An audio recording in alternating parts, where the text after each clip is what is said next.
We knew that being in the home that we have now, it's kind of cat friendly. We've got some cats that live upstairs, we've got cats across the street, down the road, and so forth.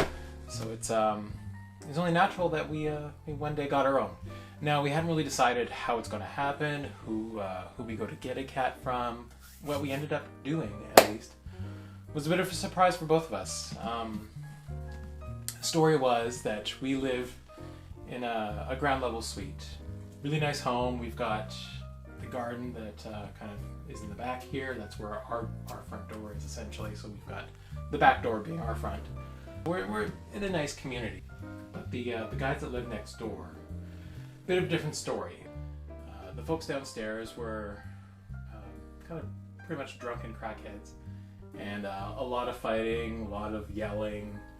The guy more than the girl, if anything. But they were a couple, and they were both eventually asked to leave.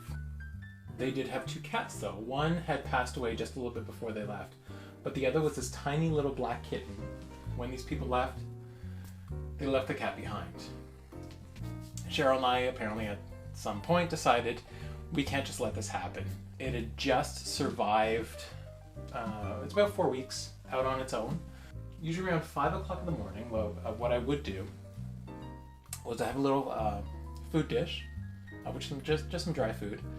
I would shake the dish a bit, leave it outside our door, turn off all our lights, make it look like we're obviously not watching, and usually within about 15 to 20 minutes, a black shadow would come across our front door area and nibble at the food, and then run along.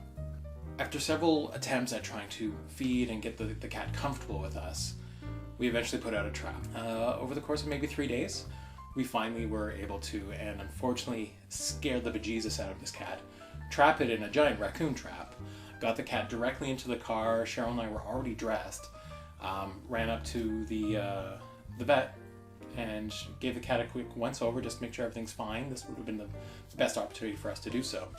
What was really great about our first time at the vet was once the cat realized that this was a little bit more of a safe environment, that we were trying to take care of it, immediately when the doctor was trying to look the cat over, it crawled right up against Cheryl's side as she was next to the examining table, and just kind of snuggled against her. Naturally came to Cheryl, which was a great feeling.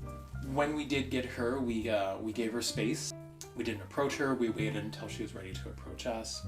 Luckily, that was the time that Cheryl was ill from work. So Charlie and Cheryl had a good 3 days, essentially, 2 days, to bond alone at home. We really did our best to make sure that the cat was kind of in a now stable environment. And that was certainly going to be the key to making her welcome, to making her comfortable in this new house. Cheryl has become that comforting and nurturing person in the house for Charlie, which is great.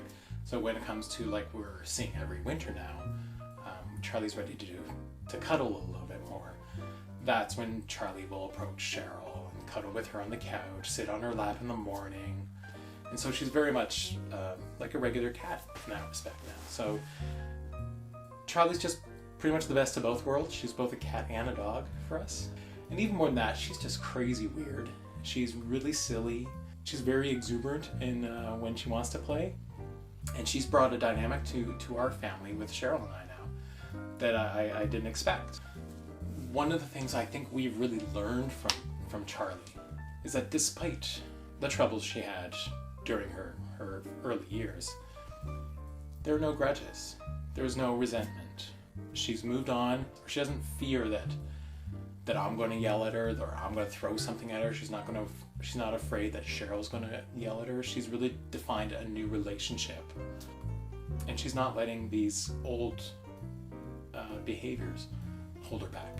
She's become much more affectionate over time with us. She's become much more playful over time with us, and she's become very much a part of our house now. So I'm really grateful that she's really been introduced to this family. I think we've all become the better for it. So if you find that you are ready for a cat, please go to the SPCA. They're a good opportunity for you to help out somebody else that's in need. To VOCRA, which is a great association here in Vancouver, certainly provides everyone with the opportunity to almost be matched with the perfect cat for you. And ideally, when one cat is adopted, they pair it with another cat, so no cat is leaving the Vaucre Association alone. You know, it's usually being paired with a buddy. So that's the story of how we got Charlie, and it's a story I've told many times before. I feel great that we did find this poor defenseless cat that had been abandoned, and we did our best to welcome it into a nice loving home now.